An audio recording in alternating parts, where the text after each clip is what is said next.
While playing soccer, a young farm boy accidentally kicked his ball into his dad's barn, a place he was strictly forbidden to enter. But when he slipped inside to retrieve it, what he discovered hidden among the hay bales made his heart race. 10-year-old Ethan Matthews wiped sweat from his forehead as he practiced soccer in the yard of his family's isolated Nebraska farm. The summer sun beat down mercilessly, turning the vast cornfields surrounding their property into a shimmering golden ocean. Despite the heat, Ethan continued his relentless practice, kicking the ball against the weathered siding of their 2-story farmhouse with determined precision. 1, 2, 3, he counted under his breath, tracking each successful kick. The rhythmic thud of the ball against the house had become the soundtrack to his summer afternoons. His mother Sarah called from the kitchen window, her voice carrying across the yard. "Ethan, I'm making some fresh lemonade. You should take a break soon before you get heat stroke." Ethan nodded without stopping his practice, his eyes never leaving the ball. "Just a few more minutes, Mum," he called back, determined to reach 50 consecutive kicks before stopping. Soccer was his escape, the one thing that made him feel like a normal kid despite living miles from the nearest neighbor. As he approached kick number 48, Ethan drew his leg back with extra force, hoping to finish his self-imposed challenge with a powerful strike. The moment his foot connected with the ball, he knew he'd miscalculated. The ball sailed high into the air, far beyond his intended target, arcing toward the old red barn that stood at the edge of their property. Time seemed to slow as Ethan watched helplessly, his heart climbing into his throat. The ball crashed through one of the dusty windows of the barn, the sound of breaking glass cutting through the quiet afternoon air like a gunshot. Shards of glass glinted in the sunlight as they fell to the ground. Ethan froze, his heart racing as he stared at the forbidden barn.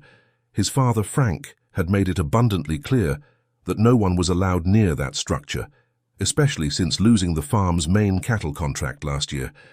The barn had been off limits for months, with Frank claiming he was using it for storage and equipment that could be dangerous. "Stupid, stupid, stupid," Ethan muttered to himself, panic rising in his chest. His father would be furious about the broken window, but leaving the ball behind wasn't an option either. It was the only decent sports equipment he had, a birthday gift from his uncle before he moved away. His father refused to spend money on what he called frivolous things, now that they were struggling to keep the farm afloat. Ethan scanned the driveway, relief washing over him when he confirmed his father's mud-splattered pickup truck was still gone. Frank had mentioned something about checking the irrigation system in the north field this morning, which meant he might not be back for another hour. With cautious steps, Ethan approached the barn, each footfall filling him with increasing dread. The massive structure loomed over him, its red paint peeling to reveal weathered wood underneath. As he got closer, he noticed something odd. The large padlock on the door appeared unlocked, hanging open on the latch. His father must have forgotten to secure it properly during his morning check. Ethan hesitated, his hand hovering near the heavy wooden door. Every instinct told him to turn around, to tell his mother about the broken window, and accept whatever punishment would come. But something else, a curiosity he couldn't explain, pushed him forward.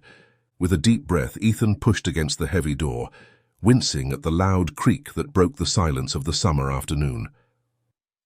The door swung open, revealing the shadowy interior of the forbidden barn. Inside the barn, sunlight streamed through cracks in the walls and the newly broken window, illuminating dancing dust particles that swirled in the beams of light. The air smelled of hay, old wood, and something else Ethan couldn't quite identify, something musty and unpleasant.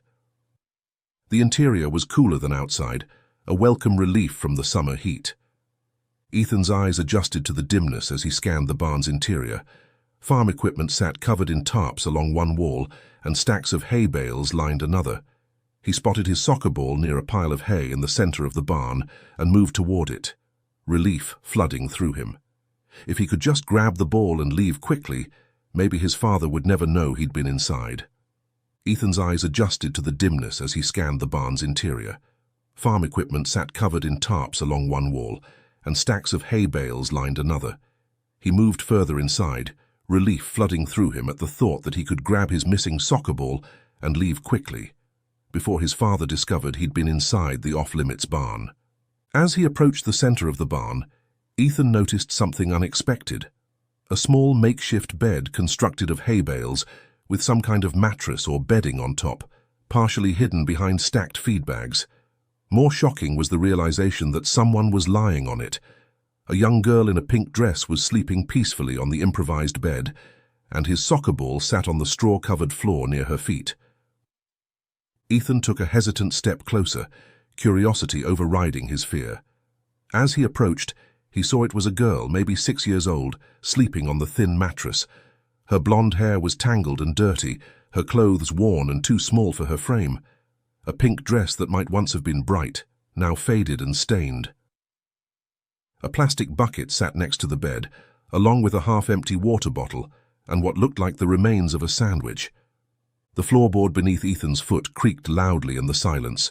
The girl stirred at the sound of his footsteps, her eyes flying open in terror. They stared at each other for a moment, neither moving or speaking as Ethan tried to make sense of what he was seeing. The girl's eyes were wide with fear, her small body tensing as if preparing to flee or defend herself. "Hi," Ethan whispered, his voice barely audible. "I'm Ethan. I live in the house. Who are you?" The girl didn't respond, just pulled her knees to her chest and pressed herself against the wall behind the mattress. Her eyes darted toward the barn door, then back to Ethan, as if calculating her chances of escape. "I'm not going to hurt you," Ethan said, taking a small step back to give her space. "Why are you in our barn? Are you lost?" The girl's lips parted slightly, but before she could speak, the distant rumble of his father's tractor broke the silence. The sound was unmistakable. Frank was returning from the fields earlier than expected. Panic surged through Ethan's body, his heart hammering against his ribs. The girl's eyes widened further at the sound, and she shrank back against the wall, pulling a thin blanket over herself as if trying to disappear. Her reaction told Ethan everything he needed to know. She was terrified of his father. Without thinking, Ethan abandoned his soccer ball, turning and running toward the barn door.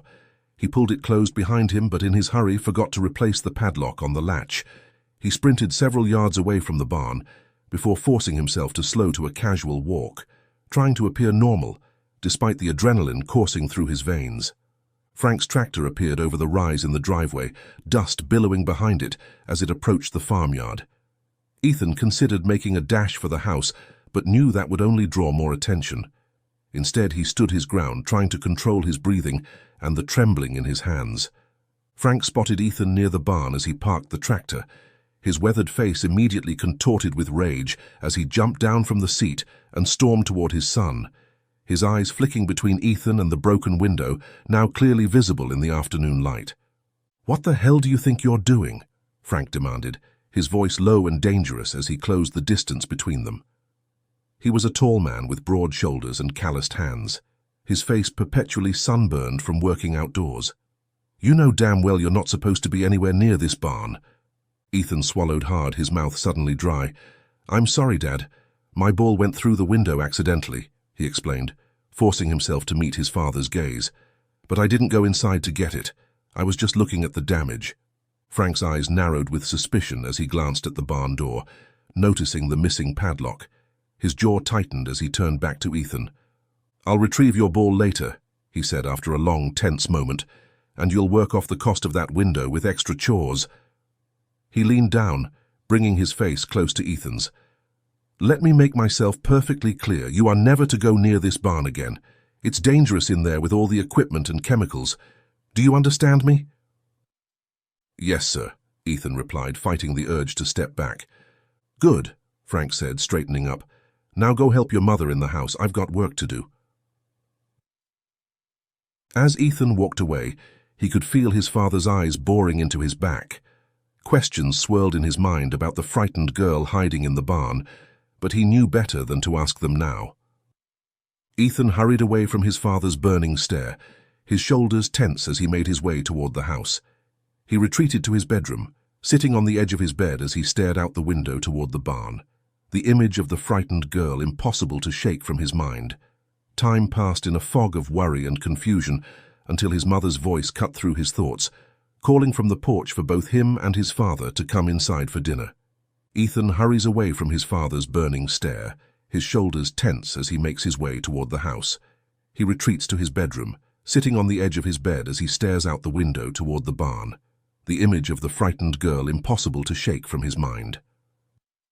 Time passes in a fog of worry and confusion until his mother's voice cuts through his thoughts, calling from the porch for both him and his father to come inside for dinner. Sarah called them in for dinner from the porch, her voice carrying across the yard. "Frank, Ethan, wash up, dinner's ready." Ethan hurried inside, passing his mother with a quick smile that didn't reach his eyes. In the bathroom, he scrubbed his hands vigorously, as if trying to wash away the memory of what he'd seen in the barn. The girl's terrified face appeared in his mind every time he closed his eyes.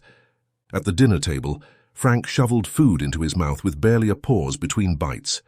The only sounds in the kitchen were the clinking of forks against plates and Frank's occasional complaints about prices at the feed store. 30% increase since last summer, he grumbled, stabbing at a piece of chicken. Highway robbery is what it is. How's a family farm supposed to survive when the big corporations keep squeezing us dry? Sarah nodded sympathetically, her eyes downcast as she pushed food around her plate. She was a thin woman with prematurely graying hair pulled back in a practical ponytail, her once pretty features now perpetually etched with worry. "Maybe things will improve next season," she offered quietly. Frank snorted. "Not likely. Not with those vultures at the bank breathing down our necks about the mortgage." Ethan ate silently, his mind still in the barn with the mysterious girl. Who was she? Why was she there? And why was she so afraid of his father? When Frank pushed back from the table to turn on the TV and get another beer from the refrigerator, Ethan seized the opportunity. He leaned toward his mother and whispered, "Mom, do I have a sister?" The question had an immediate and dramatic effect. Sarah dropped the plate she was clearing, her hands suddenly losing their grip. The ceramic dish shattered on the floor, fragments scattering across the linoleum. Frank returned immediately, annoyed about the broken dish and the noise. "What the hell happened?" he demanded, beer in hand. Sarah's face had gone pale. "Just an accident," she said quickly, already kneeling to pick up the pieces. "My hands were wet. Slipped right out." Frank's eyes moved suspiciously between Sarah and Ethan. "What were you two talking about?" "Nothing important," Sarah said, her voice unnaturally high. "Ethan, tell your father about school yesterday. Didn't you have some special presentation?" Ethan hesitated, caught off guard by his mother's obvious attempt to change the subject. Yeah. Officer Reynolds came to talk to our class about safety." "The police?" Frank's expression darkened. "It was just an awareness presentation," Ethan continues, watching his father carefully. "Officer Reynolds talked about how to report when someone needs help and what to do if we see something wrong." Frank barely listens, his attention already shifting back to the baseball game playing on the television in the living room, his expression darkening at the mere mention of police. Frank slammed his hand on the table, making both Sarah and Ethan jump. "I'm trying to watch the game. Can we have some damn quiet in this house for once?" Sarah flinched visibly at the sudden movement, then quietly continued cleaning up the broken plate while avoiding eye contact with Ethan. The tension in the room was palpable as they finished their meal in uncomfortable silence, the only sound coming from the baseball game blaring from the living room television. After dinner, Frank settled deeper into his recliner with more beers, the TV volume increasing as the night progressed. Sarah sent Ethan to do his homework and take a shower, her eyes warning him not to mention the barn again. In his bedroom, Ethan sat at his small desk, math textbook open before him, but the numbers blurred as he stared unseeing at the page. His mother's reaction to his question had been telling. She knew something about the girl in the barn. Her shock had been too genuine to be anything else. As he mechanically worked through his multiplication problems, Ethan couldn't stop thinking about the frightened girl and the strange reaction from his mother. Something was very wrong in their home, something beyond the financial troubles his father constantly complained about. When Sarah came to say goodnight, her smile seemed forced, her eyes darting nervously toward the hallway, as if afraid Frank might appear at any moment. "Mom," Ethan whispered as she leaned down to kiss his forehead, "about what I asked earlier." "Not now, Ethan," she interrupted, her voice barely audible. "Please, just... not now." She smoothed his hair back from his forehead, a gesture of tenderness that contrasted with the fear in her eyes. "Get some sleep, everything will be fine." But as she closed his bedroom door, Ethan knew that nothing was fine. The girl in the barn, his mother's reaction, his father's anger, it all pointed to a secret that had been hidden from him, perhaps for years. Ethan lay in bed staring at the ceiling as moonlight filtered through his curtains. The digital clock on his nightstand glowed 11:15 p.m., but despite his exhaustion, sleep refused to come. His mind kept returning to the small, frightened girl in the barn, her dirty blonde hair and terrified eyes. The sound of raised voices from downstairs interrupted his thoughts. His parents were arguing again, his father's deep voice rumbling through the floorboards, his mother's responses too soft to make out. Ethan strained to hear but could only catch fragments of angry tones and sharp words. A sudden thud made him flinch, followed by what sounded like his mother crying. Then silence fell over the house. Ethan pulled his blanket tighter around himself, holding his breath, his heart racing. This wasn't the first time he'd heard sounds like these, but tonight they seemed more frightening, more connected to whatever secret lived in their barn. Just as his eyelids grew heavy, he heard heavy footsteps on the stairs, followed by his parents' bedroom door closing. He exhaled slowly, relieved that the argument seemed to be over, at least for tonight. But as he drifted toward sleep, new sounds drew him back to alertness, the creak of the back door opening, followed by the faint jingle of keys. Curiosity overcame caution as Ethan slipped out of bed and moved to his bedroom window, which overlooked the backyard and provided a clear view of the barn. The full moon cast everything in a silvery glow, turning the familiar landscape into something almost otherworldly. In the moonlight, Ethan watched as his father stumbled toward the barn, his gait unsteady from the beers he'd consumed throughout the evening.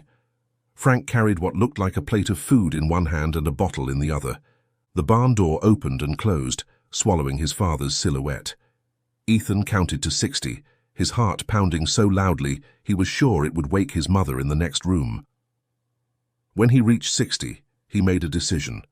Slipping on his sneakers without bothering to tie the laces, he tiptoed downstairs, careful to avoid the third step from the bottom that always creaked. The night air was cool against Ethan's skin as he sneaked across the yard, staying in the shadows cast by the moonlight. Crickets chirped in the tall grass, and somewhere in the distance an owl hooted.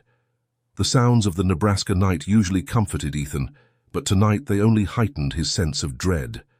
He approached the barn cautiously, heart pounding in his ears. From inside he heard muffled voices, his father's slurred angry tone, and what sounded like crying.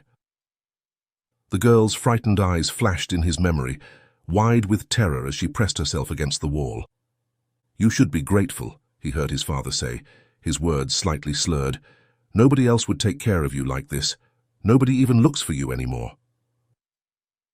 A soft sob followed his father's words, and Ethan felt something twist painfully in his chest. He wanted to burst into the barn, to confront his father and help the girl, but fear kept him rooted to the spot. Frank was a large man with a violent temper, especially when he'd been drinking. Ethan retreated from the barn door, his mind racing. Officer Reynolds' words from the school presentation echoed in his thoughts. "If you see someone who needs help, tell a trusted adult. If no adult will listen, call 911. You might be the only person who can save someone in danger." In that moment, Ethan made a decision that would change everything. He returned to the house, moving silently past his mother's closed bedroom door.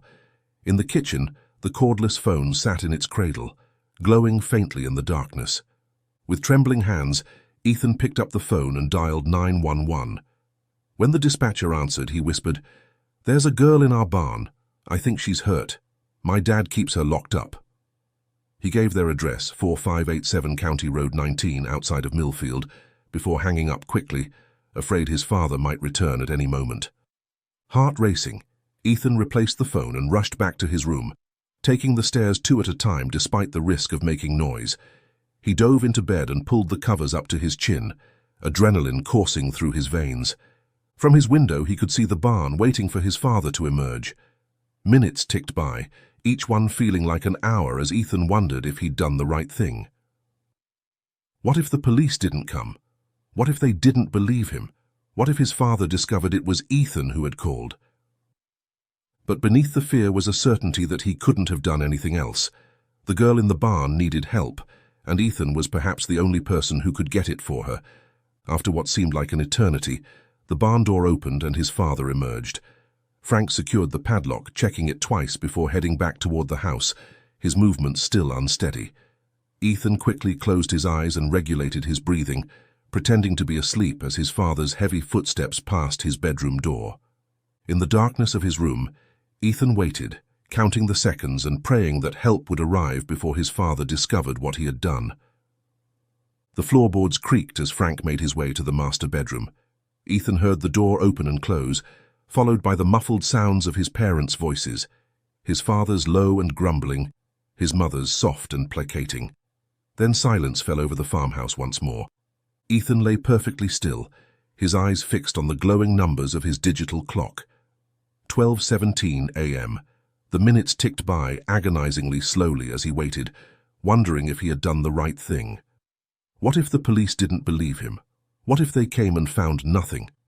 His father would know someone had called, and it wouldn't take him long to figure out who. But the image of the frightened girl kept returning to his mind, strengthening his resolve. No matter what happened to him, he couldn't leave her in that barn.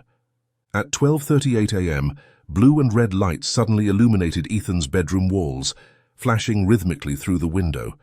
He sat up, heart racing, as he heard the crunch of tires on the gravel driveway. A car door opened and closed, followed by footsteps approaching the house.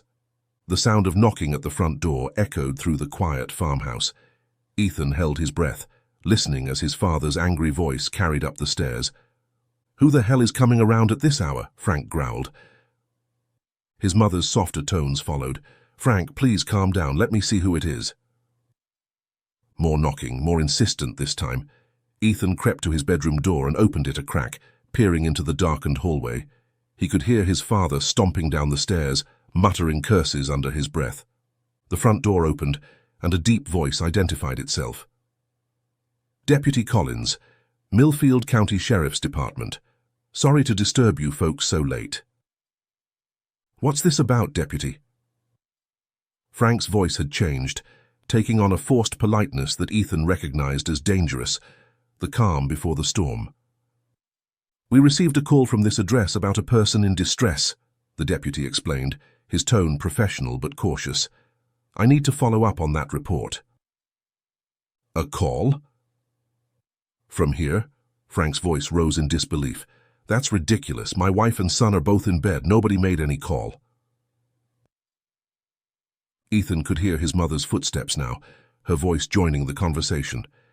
"Is everything all right, officer?"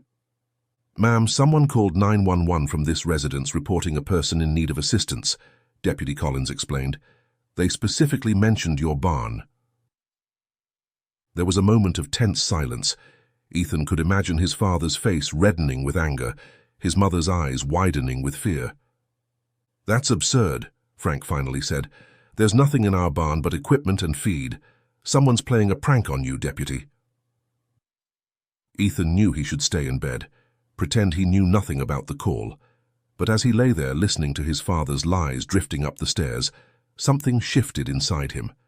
The image of the frightened girl flashed in his mind, her dirty blonde hair, the terror in her eyes when she saw him. If he stayed silent now, what would happen to her? What would happen when the police left and his father returned to the barn? With a sudden clarity that surprised even himself, Ethan realized this was his moment of truth. He could hide under his covers and pretend nothing was wrong, as he had done for years whenever his father's temper flared. Or he could stand up and tell the truth, whatever the consequences might be. His hands trembled as he pushed back his blankets. His legs felt weak as he stood, but his resolve strengthened with each step toward his bedroom door. The girl in the barn had no one else to speak for her. His mother was too afraid. It had to be him. Ethan knew it was time. He couldn't hide upstairs while his father lied to the police. With his heart hammering against his ribs, he opened his bedroom door fully and made his way to the top of the stairs. From his vantage point, he could see Deputy Collins standing in the doorway, a tall man in a khaki uniform, his hand resting casually near his holster. Frank stood with his back to the stairs, his posture rigid with tension. Sarah stood slightly to the side, her arms wrapped around herself as if for protection, her face pale in the harsh porch light. Deputy Collins was the first to notice Ethan. His eyes flickered up to the stairs, then back to Frank. "Is that your son?" he asked. Frank turned, his eyes narrowing as he spotted Ethan. The look of betrayal and rage on his father's face made Ethan's stomach twist, but he forced himself to continue down the stairs. "Did anyone in this house make a call to emergency services tonight?" Deputy Collins asked, his gaze moving between the three family members. Despite his father's intimidating stare, Ethan descended the last few steps and nodded. "I did," he admitted, his voice small but steady. "I heard cries coming from inside the barn. There's a girl in there." Frank's face darkened. "He had a nightmare," he said quickly, placing a heavy hand on Ethan's shoulder and squeezing hard enough to hurt. "Kids his age have active imaginations. I'm sorry he troubled you, Deputy." "I wasn't dreaming," Ethan insisted, shrugging away from his father's grip. "I saw her." The deputy's expression remained neutral, but his posture shifted slightly, becoming more alert. "Is that right?" he asked, looking directly at Ethan. "He's confused," Frank interjected, his voice rising. "There's no one in our barn. This is private property, Deputy. Unless you have a warrant, I'm going to have to ask you to leave." Deputy Collins studied Frank's face for a long moment, then glanced at Sarah, who stood frozen, her eyes darting between her husband and son. The tension in the room was palpable, thick enough to cut with a knife. "I understand your concern for privacy, Mr. Matthews," the deputy said carefully, "but when a minor reports someone in distress, I have a duty to investigate." Deputy Collins suggested checking the barn just to reassure Ethan. "It would only take a minute," he said reasonably. "Then we can put this matter to rest." "Absolutely not," Frank refused, crossing his arms over his chest. "That's private property. You need a warrant to go poking around my buildings." The deputy observed the household dynamics with a practiced eye, noting how Sarah flinched when Frank raised his voice. When she reached up to brush hair from her face, her sleeve rode up, revealing purplish bruises circling her wrist. The deputy's gaze lingered on those marks for a moment, before returning to Frank's increasingly agitated face. "Mr. Matthews," Deputy Collins said calmly, "I understand your concern for privacy, but I should explain that since a minor reported someone in distress, I have a legal duty to investigate. This isn't optional." "My son had a nightmare," Frank insisted, his voice strained. "He sleepwalks sometimes, isn't that right, Sarah?" Sarah's eyes dropped to the floor. He has had nightmares before," she said softly, not directly confirming Frank's claim. The deputy nodded thoughtfully. "I see. Well, here's the situation as it stands. I've received a report that needs to be documented. Without confirming there's no one in the barn, I'll have to file this as an unresolved welfare check, which would require a follow-up visit from Child Protective Services." Frank became visibly anxious at the mention of CPS, his face reddening with either rage or fear. "CPS, that's ridiculous. We're good parents. Tell him, Sarah." Sarah nodded mechanically, but her eyes remained fixed on the floor. "I'm sure you are," Deputy Collins said, his tone neutral, "which is why I'm offering a simple solution. A quick check of the barn would close this matter immediately, and I can be on my way. No reports, no follow-ups necessary." Frank's jaw worked as he considered his options. "It's the middle of the night," he protested weakly. "The barn is locked up. I'd have to find the key." "I'm in no hurry," the deputy replied, his calm demeanor a stark contrast to Frank's growing agitation. Ethan watched the exchange with his heart in his throat. He could see his father calculating, trying to find a way out of the situation. For a moment, he feared his father would convince the deputy to leave, and then what would happen to the girl in the barn? What would happen to him and his mother once the police were gone? Deputy Collins glanced around the entryway, his trained eye taking in details. He noticed fresh mud on Frank's boots by the door, the distinctive pattern matching the path to the barn, despite Frank's earlier claims that no one goes there. "Those your work boots, Mr. Matthews?" the deputy asked casually, nodding toward the muddy footwear. Frank followed his gaze. "Yeah, so what?" "Just noticing they're pretty fresh with mud. Been out to the barn recently?"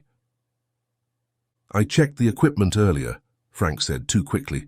"Like I said, there's nothing out there but farm stuff." The deputy nodded, unconvinced. "Mr. Matthews, I'm going to be straight with you. Your son made a specific report about seeing a young girl in your barn. He's standing by that statement despite your intimidation. I can see fresh mud tracks leading to and from that barn. Your wife has bruises on her wrists that look like finger marks, and you're extraordinarily resistant to a simple welfare check that would take all of 5 minutes." Frank's face contorted with anger. "Are you accusing me of something, Deputy?" "Not at all," Deputy Collins replied evenly. "I'm simply explaining why I can't leave without checking the barn. Now, we can do this the easy way with your cooperation, or I can call for backup and get a warrant. Your choice, but one way or another, I will be looking in that barn tonight." Sarah stood frozen, her eyes darting between her husband and son. Ethan could see the internal struggle playing out on her face, years of fear and obedience battling with maternal instinct to protect. Frank's hands clenched into fists at his sides. "This is harassment. I'll be filing a complaint with your superiors." "That's your right," the deputy acknowledged, "but right now I need to see inside that barn." He reached for the radio on his shoulder. "I'm going to call this in, let my department know where I am and what I'm doing." As the deputy began speaking into his radio, Frank's demeanor changed. A dangerous calm settled over him as he made a decision. "Fine," he said, cutting off the deputy's transmission. "Let's go look in the damn barn. You'll see there's nothing there but my son's imagination." Deputy Collins finished his radio call, then gestured toward the door. "After you, Mr. Matthews." Frank grabbed a flashlight from a drawer in the kitchen and stomped toward the door. The deputy followed, maintaining a careful distance. Ethan moved to join them, but Sarah grabbed his arm, holding him back. "Stay here," she whispered, her fingers digging into his arm. "I need to show them where she is," Ethan insisted. Deputy Collins overheard. "The boy should come. He can show me exactly where he believes he saw someone." Sarah reluctantly released her grip, and Ethan hurried to catch up with the deputy, staying close to the officer and away from his father. As they crossed the yard toward the barn, the deputy kept one hand near his holster, his eyes never leaving Frank's back. The night was quiet except for the sound of their footsteps on the gravel path and the distant call of a night bird. When they reached the barn, Frank fumbled with the padlock, his movements deliberately slow. "See? It's locked up tight. No one could get in or out." "Open it, please," the deputy instructed, his patience wearing thin. Frank continued to stall, pretending to struggle with the key. "Damn thing's always sticking." Deputy Collins watched Frank's delaying tactics with growing suspicion. "Mr. Matthews, I need you to open that lock now." As Frank finally inserted the key into the padlock, he suddenly changed tactics. "You know what? I've had enough of this nonsense. This is my property. I don't consent to this search." He pulled the key out and turned to face the deputy. "Get a warrant if you want to look inside." Deputy Collins sighed. "Mr. Matthews, based on the report from your son, the physical evidence I've observed, and your behavior, I have reasonable suspicion that a person may be in danger. I don't need a warrant for a welfare check under these circumstances." He reached for his radio again. "I'm calling for backup. Please step away from the barn door." Frank's face twisted with rage and something else. Fear. In a sudden movement that caught both Ethan and the deputy by surprise, Frank lunged forward, attempting to reach the barn first. Deputy Collins reacted with professional speed, grabbing Frank's arm and using his momentum to spin him around. In one fluid motion, he had Frank face down on the ground, his knee in the middle of Frank's back as he pulled handcuffs from his belt. "Frank Matthews, you're interfering with a police investigation," the deputy said, his voice calm despite the physical struggle. "Stay down and put your hands behind your back." With Frank restrained on the ground, cursing and threatening legal action, Sarah made a split-second decision that would change everything. She had followed them to the barn, hanging back in the shadows, watching the confrontation unfold with growing terror. Now, seeing her husband subdued, something shifted in her expression, as if a lifetime of fear was giving way to resolve. She stepped forward into the pool of moonlight, her face pale but determined. Reaching down, she slipped her hand into her husband's pocket, ignoring his threats and protests. Her fingers closed around a small key, which she pulled out and held toward Deputy Collins with shaking hands. "This is the key to the padlock," she said, her voice barely above a whisper. There's someone in there, a girl. Frank brought her home 3 years ago." Frank's face contorted with rage. "Shut your mouth, Sarah. Don't you dare." "Enough!" Deputy Collins cut him off, securing the handcuffs around Frank's wrists. "Ma'am, are you telling me there actually is someone being held in this barn?" Sarah nodded, tears streaming down her face. "I wanted to help her, but he said he'd kill us both if I told anyone. He said no one would believe me anyway." Frank continued to yell threats at her, but his words were cut short as Deputy Collins pulled him to his feet and guided him toward a nearby fence post, securing him there temporarily. "Dispatch, this is Deputy Collins," he spoke into his radio. "I need immediate backup at 4587 County Road 19. Possible kidnapping situation with a juvenile victim. Suspect in custody but scene not secure. Request additional units and an ambulance on standby." The radio crackled with confirmation as Sarah handed the key to the deputy, her hand trembling so badly she nearly dropped it. Ethan moved to his mother's side, slipping his small hand into hers. She squeezed it tightly, as if drawing strength from her son's courage. Backup arrived within minutes, 2 additional cruisers pulling into the farmyard with lights flashing, but sirens silent in the night. The officers secured Frank while Deputy Collins and another officer approached the barn, flashlights drawn. "Stay here with Officer Martinez," Deputy Collins instructed Sarah and Ethan, nodding toward a female officer who had positioned herself beside them. Ethan watched from the doorway, his mother's arm around his shoulders as they waited in tense silence. The barn door swung open with a creak that seemed to echo across the farmyard. Flashlight beams cut through the darkness inside, sweeping methodically across the interior. Time seemed to stretch as they waited, the silence broken only by Frank's muffled protests from where he was being held. Ethan felt his mother's arm tighten around his shoulders, her body trembling slightly against his. After what felt like an eternity, Deputy Collins emerged from the barn and spoke into his radio, his voice tight with controlled emotion. "Dispatch, this is Collins. We need that ambulance now. We have a juvenile female, approximately 5 to 7 years old, malnourished and in need of medical attention." He approached Sarah and Ethan, his expression grave.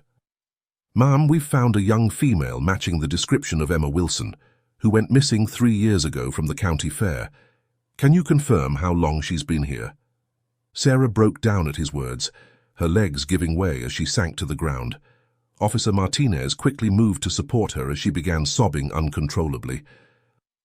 "I've known about Emma for nearly 2 years, she admitted between gasps for air. "I found her when Frank was away at an equipment auction. She was so thin, so scared. I started sneaking food to her when I could, clean clothes sometimes." Her voice cracked with emotion. "Frank threatened to kill both me and Ethan if I ever told anyone. He said he'd hurt Emma worse if I tried to help her escape." Deputy Collins knelt beside her. "Mrs. Matthews, did you ever try to get help?" Sarah nodded, wiping tears from her face. "Once I called the sheriff's office anonymously, but Frank found out somehow. He hurt me badly that night. Said next time it would be Ethan who paid." Her eyes darted to her son, then away. "I was too afraid after that." Ethan listened in stunned silence, the reality of what had been happening in his home for years finally becoming clear. His father hadn't just been mean or strict. He'd been a monster, hiding in plain sight. "You're both safe now," Deputy Collins assured them, his voice gentle but firm. "He can't hurt any of you anymore." Paramedics arrived and entered the barn, emerging minutes later with Emma on a stretcher. Ethan caught a glimpse of her pale face as they loaded her into the ambulance. Despite her obvious weakness, she turned her head slightly, looking directly at him for a moment. Her eyes conveyed a mixture of fear and gratitude before the ambulance doors closed, sealing her inside. The farm had transformed into a crime scene, with police vehicles, their lights still flashing, illuminating the yard in alternating blue and red. Frank had been placed in the back of a patrol car, his angry shouts now muffled by the closed windows. Officers moved purposefully around the property, some taking photographs of the barn, others searching the house with Sarah's permission. Deputy Collins guided Sarah and Ethan back into their kitchen, where the table became command central. Notebooks and recording devices documented their accounts as more officers arrived, including detectives from the county seat. A female detective named Ramirez sat across from Sarah, her manner compassionate but professional. "Mrs. Matthews, I know this is difficult, but I need you to tell me everything you know about how Emma Wilson came to be in your barn." Sarah spoke in a hollow voice, her hands wrapped around a mug of untouched tea. "It was after the county fair 3 years ago. Frank came home late, said he'd been helping a friend with car trouble." Her voice trembled. "He was acting strange, nervous. I didn't think much of it at first. The next day, the news reported a missing child from the fair." She paused, taking a shaky breath. "Frank started spending time in the barn, said he was reorganizing equipment. He put a padlock on the door, kept the key with him always. I thought maybe he was drinking out there, hiding it from me." "When did you discover Emma?" Detective Ramirez asked gently. "About a year after she disappeared. Frank went to Omaha for an equipment auction, stayed overnight. I needed some tools from the barn and found his spare key." Sarah's eyes filled with tears. She was so small, so frightened. She told me her name was Emma and that the man had found her lost at the fair, said he'd take her to her parents but brought her here instead. Ethan listened from his seat at the end of the table, where another officer was taking his statement. The horror of what had happened under their roof made his stomach churn. "Why didn't you help her escape then?" Detective Ramirez asked, her tone free of judgment. "I wanted to," Sarah whispered. "I promised her I would, but when Frank came home, he somehow knew I'd been in the barn. She glanced at Ethan, then continued more quietly. "He hurt me badly that night. Said if I ever went in there again or told anyone, he'd kill Emma, then Ethan, then me." She wiped tears from her face. "I believed him. You don't know what he's capable of when he's angry. After that, I could only sneak food to her when I was certain he wouldn't catch me. I left water bottles, extra blankets when the weather turned cold." As dawn broke over the farm, more information about Emma came to light. An officer informed them that Emma Wilson had disappeared 3 years ago during the county fair, becoming the small town's most haunting unsolved case. Her face had been on missing posters all over the county, and her parents never stopped searching. "Based on initial statements," the officer explained, "it appears Frank found Emma wandering lost on your property after she became separated from her parents at the fair. Instead of returning her, he kept her locked in the barn." The officer's face hardened as he continued. "From what we can tell, he subjected her to ongoing abuse while the entire community searched. We'll know more after she's been examined at the hospital and interviewed by specialists." Frank was taken away in custody, facing multiple felony charges including kidnapping, false imprisonment, and assault. As the patrol car carrying him disappeared down the long driveway, Sarah seemed to physically shrink as if the weight of years of fear and pretense had finally crushed her. A victim advocate arrived, a kind-faced woman who sat with Sarah, explaining the resources available to help both her and Ethan. "There's a lot to process," she said gently, "but you don't have to do it alone. We have counselors, support groups, emergency housing if you need it." Ethan's statement took over an hour to complete. He described finding his soccer ball in the barn, seeing Emma for the first time, watching his father visit the barn at night, and finally making the decision to call 911. The officers praised his courage, but their words felt hollow against the magnitude of what had happened. As the morning progressed, news arrived that Emma had been stabilized at the hospital. She was severely malnourished and showed signs of long-term confinement, but doctors were optimistic about her physical recovery. Her parents had been notified, and were on their way to the hospital for a reunion 3 years in the making. "Will Emma be okay?" Ethan asked one of the officers, his voice small in the busy kitchen. The officer paused, choosing his words carefully. "Physically, she'll recover with proper care. The emotional healing will take longer, but she's young, and she has parents who never stopped looking for her. That's a good foundation for recovery." By mid-morning, most of the officers had departed, leaving only Deputy Collins and the victim advocate. The deputy approached Ethan, who sat on the porch steps wrapped in a blanket, watching the last police car leave. The morning air was cool and fresh, carrying the scent of dew-covered grass and distant rain. Deputy Collins crouched to eye level with the boy, his face solemn but kind. "Ethan, I want you to know something. What you did last night, making that call, was exactly the right thing. It took tremendous courage." Ethan looked down at his hands. "I should have called sooner, as soon as I saw her yesterday." "You acted when many adults wouldn't have," the deputy countered. "Because of you, Emma is going home to her family. You're a hero, son." Sarah joined them on the porch, her eyes red-rimmed but clearer somehow, as if a fog had lifted.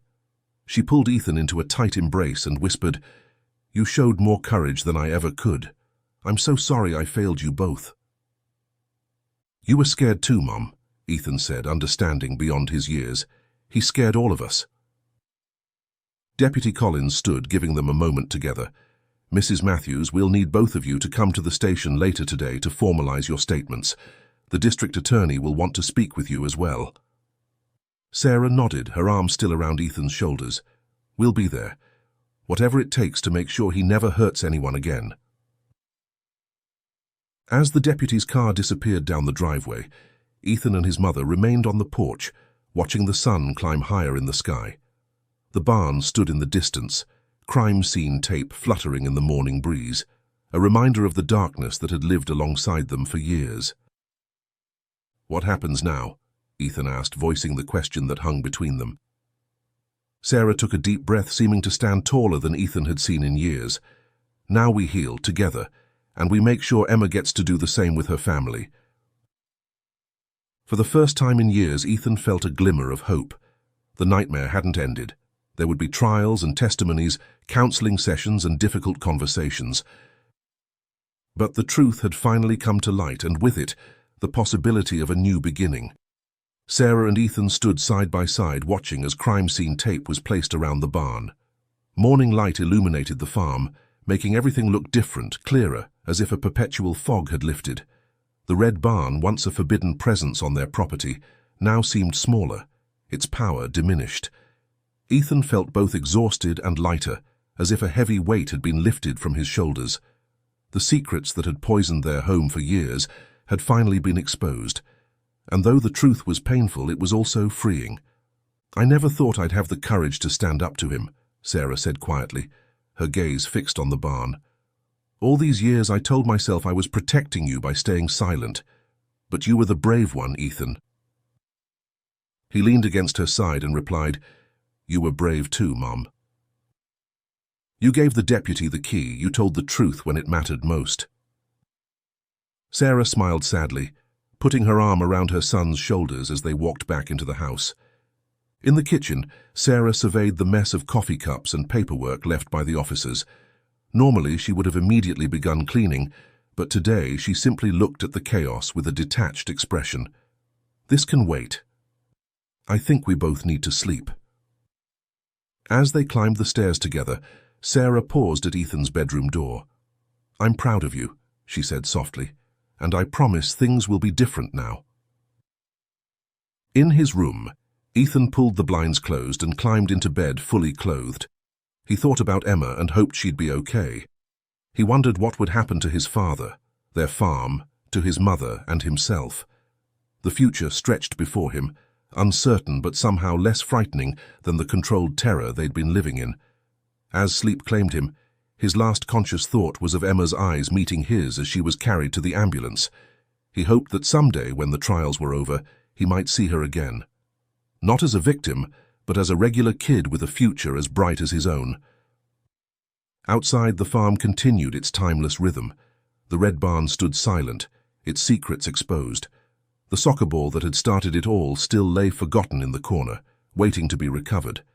Like Ethan himself, it had been the catalyst for change, the small object that had set in motion the collapse of a carefully constructed facade, revealing the darkness beneath. As Ethan drifted into sleep, the weight of his actions still not fully understood, the first steps toward healing had already begun, for Emma, for his mother, for himself, and for a community that would never again be the same.